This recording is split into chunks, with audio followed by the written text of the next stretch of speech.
Welcome, foolish mortals. Now you know how Pixar came up with a Monsters Inc. prequel with Monsters University, and it was a movie that everyone didn't want but we got anyways? Well, that's what happened here with Return to Halloweentown. Return to Halloweentown was released in 2006, and we're missing half of the cast, including our main star, Marnie. They recasted Marnie. Now Sarah Paxton is playing her, and it wasn't Kimberly J. Brown's choice. She wanted to, she was open to play it, and they recasted it, and she didn't know why. I was available and ready to do it, and had talked to them about doing it, but Disney decided to go in a different direction and recast the role. So that's really all I know about the situation, and all I'm really going to say about it. I was bummed, and obviously loved the character in the movies and wanted to do it, but they just decided to hire a different actress. And I really despise that even from the beginning, because we grew up with these movies and they were such fantastic Halloween films, and then all of a sudden you have this person that's supposed to be Marnie and she doesn't look anything close to originally Marnie, and it was a terrible choice, and that's the first sign of this movie being terrible. But everyone else in the family, minus Sophie of course, you have Debbie Reynolds, Joey Zifferman, and Judith Hogg still in here, but everyone else is completely different. We also do have Ethan back. Lucas Grabeel is more of the main star in this one, and he's now the love interest. What happened to Cody? I want to know. Cody was amazing. Don't give me Flynn in one film and then not, and make it all about Lucas. I love Lucas Grabeel. I really do. He's played a witch. Why don't you just use your magic? What magic would that be? You know. We're not talking about laundry anymore, are we? He's played a vampire.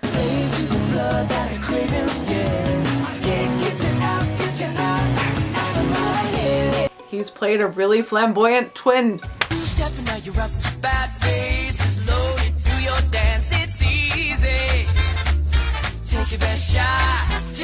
But he's fantastic and fabulous in all the roles. But still, you can't go from this. Marty? I can't believe it. I had no idea. Listen, I just love Dandy. I love Flynn. And now that I missed out on knowing who he was previously, I have to get back and confess my love and support him as much as possible. I know you understand, Lucas. I do love you still, but Dandy is more important. Time for the real Halloween show to begin. This movie doesn't know what it wanted to be. It's completely different directions all the time. Marnie ends up going to university, to Witches University, and she learns because of the fact that she opened the portal up for everyone, making worlds exclusive, that now this school went from just being for witches and warlocks to any monsters being able to attend. And because of that, where she was so excited to be able to use her magical powers whenever she wanted, now it's not allowed. Did you say Dusty Venison? He said Destino Beneficio. You speak Latin? Want to translate that into an undead language? It means no magic allowed. In the dorms? In the university? What? Didn't you read the handbook? Yeah, I read the handbook. She has to deal with the frustration and disappointment of not being able to use the magic, but also staying true to her good nature and fighting these three triplet sisters that basically are the mean girls of the school and can use magic whenever they want. Anything you'd like to say to me? Sorry about that. Yeah, nothing personal. It's what was in the script. As long as you don't do it to me again, okay? We couldn't, even if we wanted to. We're not real witches. What? How about the Special effects? Pretty cool too.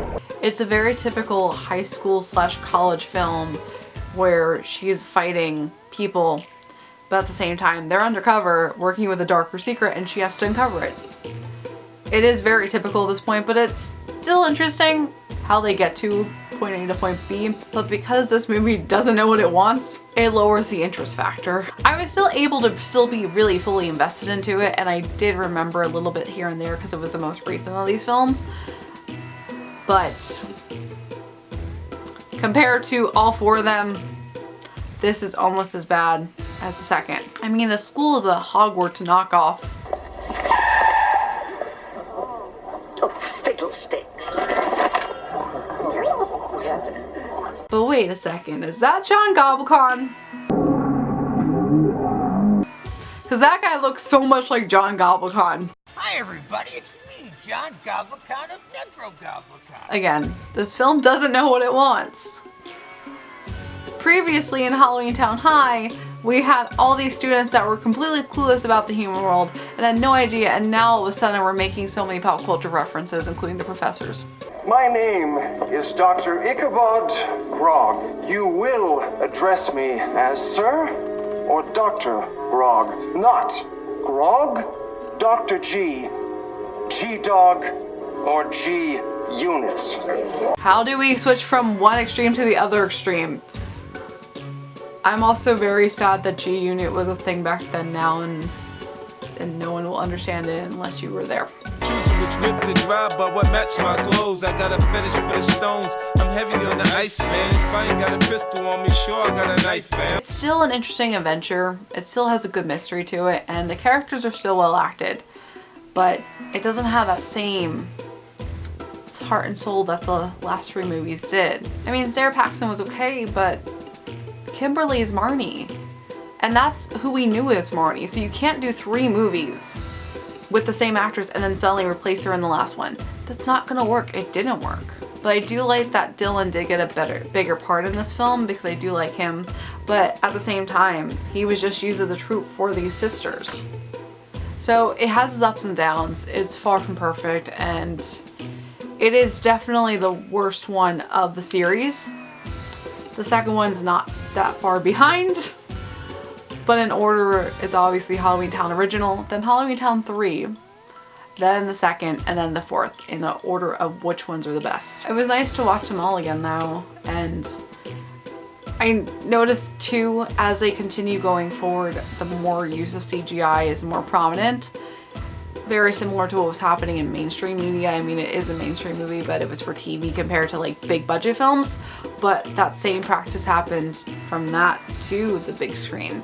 And that's also what I really love about the first film, is they don't use that many CGI effects, and they still relied a lot more on practical effects and practical magic. And it definitely changes the tone of everything. The effects do get better by the time we get to this last film.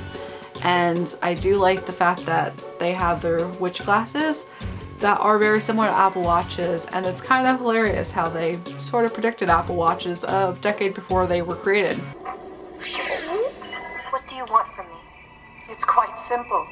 Do what your silly grandmother would not. Unless you're marathoning them together like I did, I wouldn't even bother with this one. There are still a couple of scenes that are good, but otherwise it's terrible compared to what we had, and the choices they made were not good choices. But that's a wrap for Halloweentown. It is a wonderful series overall, and I would love to see how things were today. It'd be cool to do like a little mini series with it. I know how invested the cast still is, so that would be really cool to see them come out with something again. But of course we don't have Debbie Reynolds anymore, so she was the best part about it, honestly. But I love, at least we do get Kimberly doing a little couple of things for YouTube, which is really fun. So if you haven't seen it, I would always I'll leave a link below for Kimberly's YouTube channel, because she does a couple different skits and things for Halloweentown, so it's really cool. And tomorrow we're going to continue on with one of my ultimate favorite Halloween films besides the series, with Mom's Got a Date with a Vampire. So you can stay tuned, and as always, I hope you have a magical day, and I will see you real soon.